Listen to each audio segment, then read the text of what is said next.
Shout out to Jay Calderon Boxing Talk. What's up, y'all? It's your boy, Jay Calderon, Stan Clee Entertainment, and we're about to get into this week's boxing talk. We're going to do a recap over the massive upset that took place this past weekend at Madison Square Garden, New York City. Yours truly, Jay Calderon, was in the building to witness history in the making as Andy Ruiz Jr. became the first Mexican fighter in history to become heavyweight champion of the world. This was a great fight, an excellent fight that took place in the Mecca of boxing. And, you know, Anthony Joshua was the heavyweight champion of the world, undefeated, unified champion that came over from Great Britain in his American debut in the U.S., fighting for the first time. And it was a fight where it started out with Anthony Joshua using the jab, using the height and reach advantage that he had, you know, pumping the jab to the body and head, looking good. Second round, you saw Andy Ruiz putting on the pressure, coming forward. You saw the champion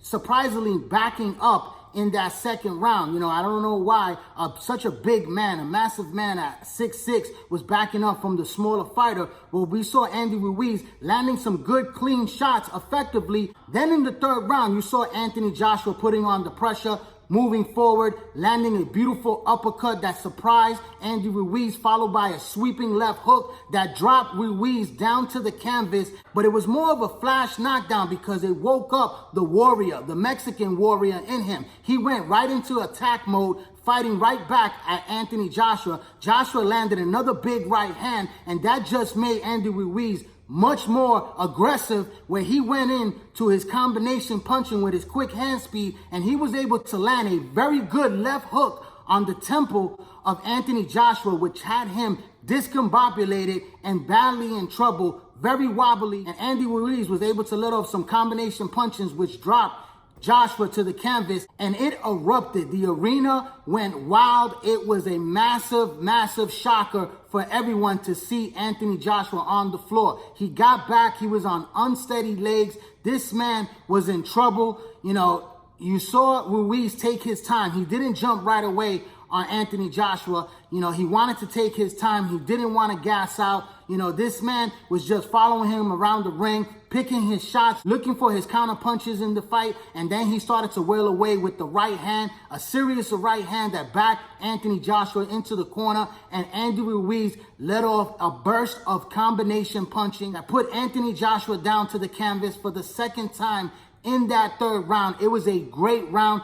Definitely going to go down as round of the year, a spectacular round that produced 3 knockdowns. And if that round would have been a little bit much longer, there would have been a little bit more time in that round, Andy Ruiz would have stopped Anthony Joshua. Because when he walked back to the corner, he was staggering on the ropes and he looked in bad shape. The fourth round wasn't too much going on there. I gave the second, third, and fourth round to Andy Ruiz. I thought he did enough to sweep those rounds clearly. And then in the fifth round, you saw Anthony Joshua starting to pick it up. He landed a beautiful right hand that stunned Andy Ruiz in that round, but there was not much done in the fifth round by both men. So I gave that round to the champion. Now in the sixth round, Joshua just looked like he was gassed out. This man looked tired in that ring, and it was Andy Ruiz that was delivering some nice body work and landing his own jab and catching Joshua with some very good clean shots. And Joshua just looked like he did not want to return fire.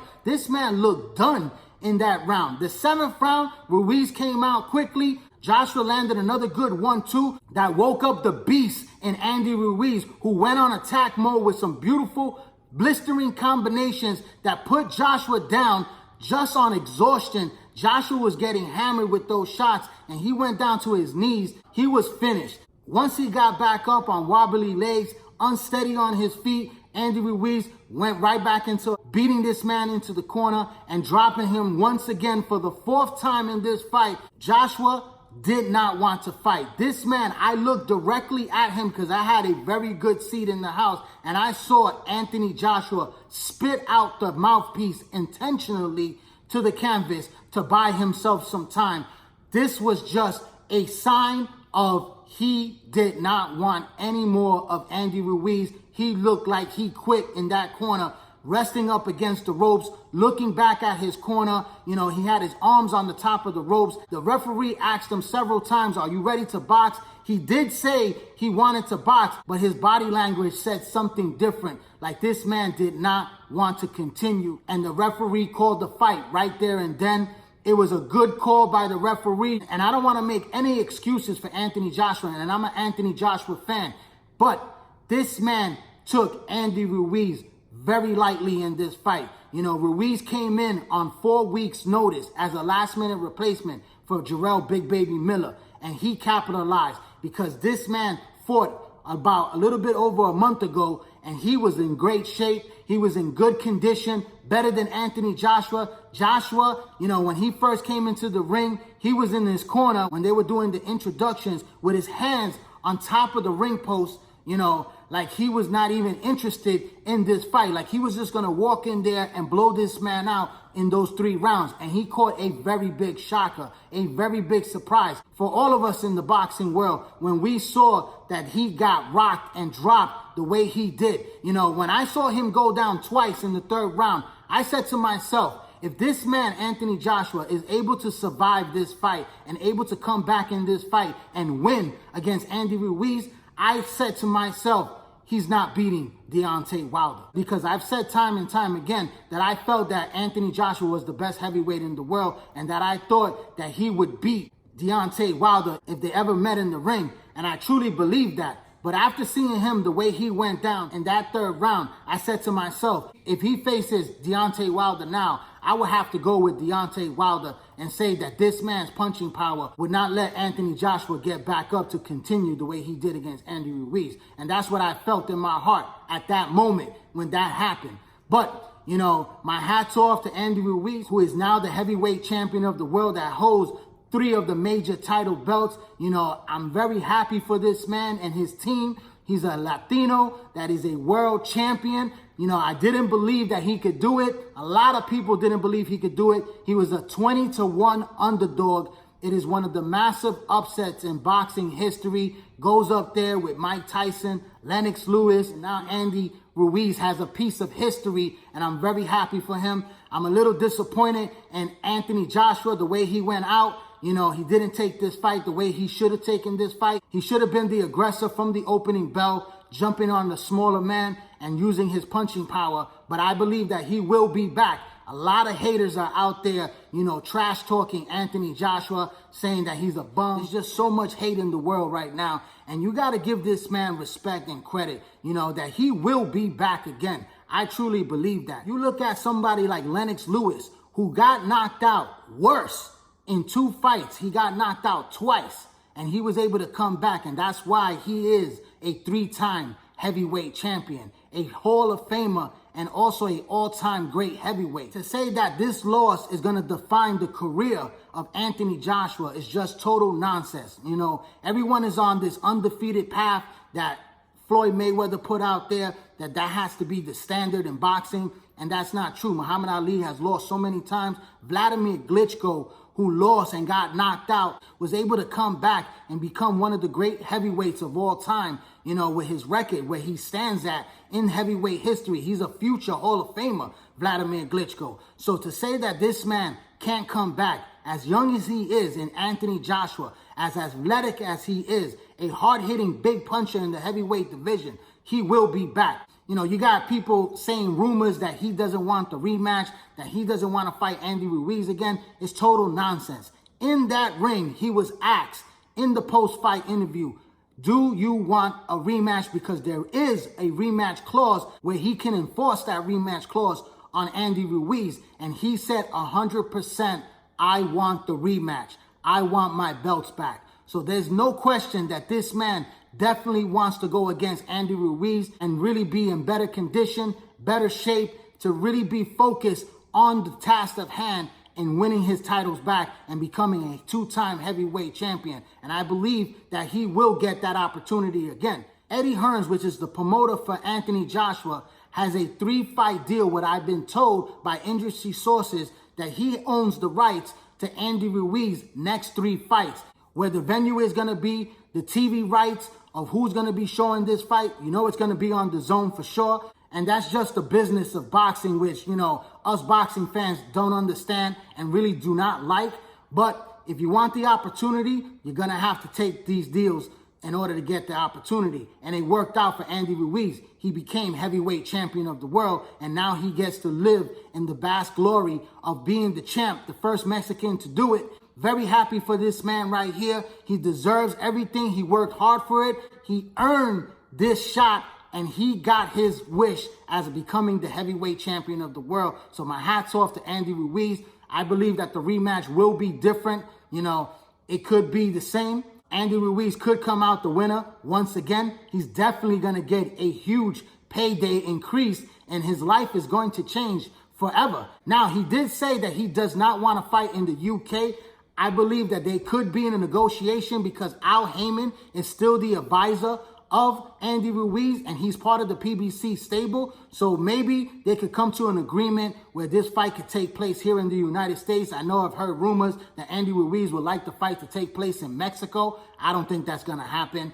But I believe that it should take place in Los Angeles, California, because Andy Ruiz is from California and he has a big Mexican crowd following that's going to come out and show support at the Staples Center if this fight takes place. And a lot of British fans came to see Tyson Fury when he fought Deontay Wilder at the Staples Center. So it's a good location to have this fight, and it's one where Andy Ruiz should have in his backyard defending his heavyweight title, for the first time. And I hope that they can make an agreement and have that fight there in Los Angeles. Anthony Joshua, I respect him. I know that he's going to bounce back from this loss. It's a learning process. A lot of great fighters have lost, but it's how you come back that determines you a great champion, a great fighter.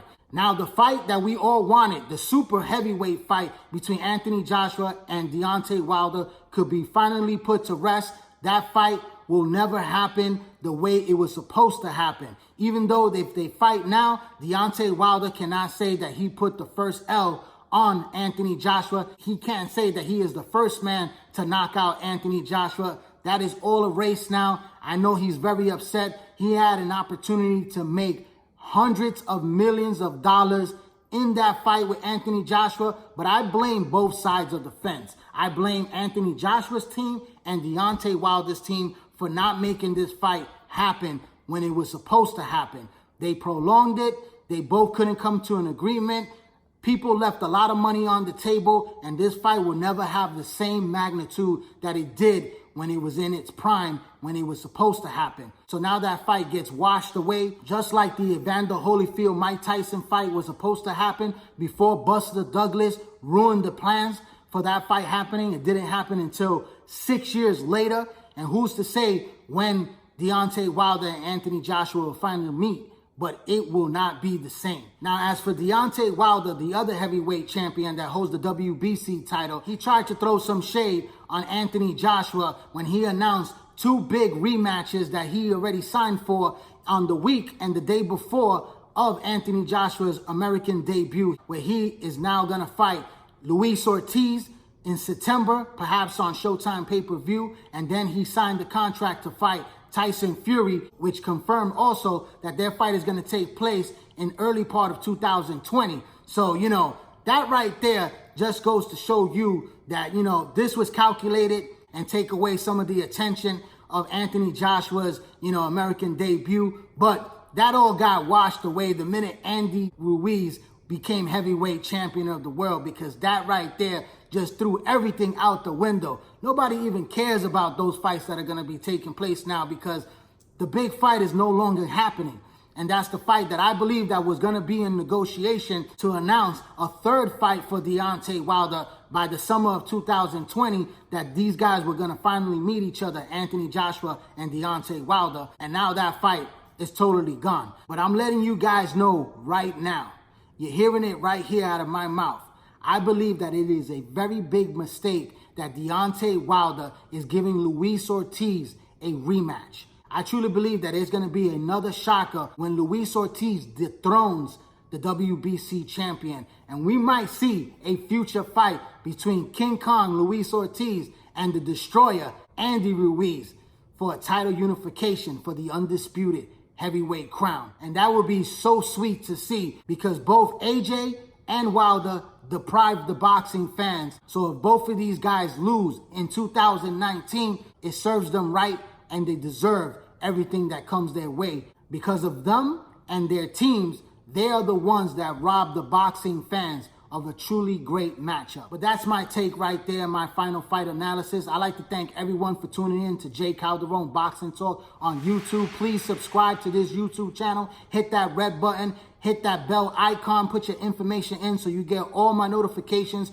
Once I drop a new video, I got exclusive interviews with Carl Froch, Johnny Nelson, Devin the Dream Haney. Please follow me on all social media platforms, on Instagram, on Twitter. Join the Facebook boxing group page, all under the same name, Jay Calderon Boxing Talk. I'm Jay Calderon, Stand Clean Entertainment. Thanks for your support. Keep watching and please subscribe.